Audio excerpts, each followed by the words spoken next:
భూలోకాల్లో నన్నెవ్వరు ఓడించలేరు.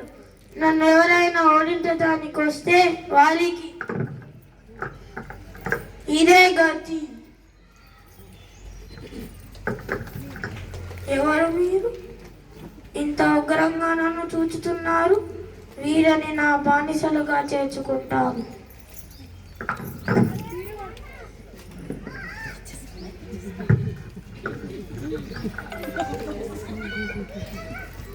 ఐగిరి నందిని నందిత మేదిని విశ్వ వినోదిని నందినుతే గిరివర వింధ్య శిరోదిని వాసి విష్ణు విలాసిని జిష్ణునుతే భగవతి హేసితి కంఠ కుటుంబిని భూరి కుటుంబి భూరి కృతే జయ జయ హే మహిషాసురమర్ది రమ్యకపర్దిని శైలసుతే రమ్యకపర్దిని శైలసుతే రమ్యకపర్దిని శైలసుతే. చిన్నారుల అద్భుత ప్రదర్శన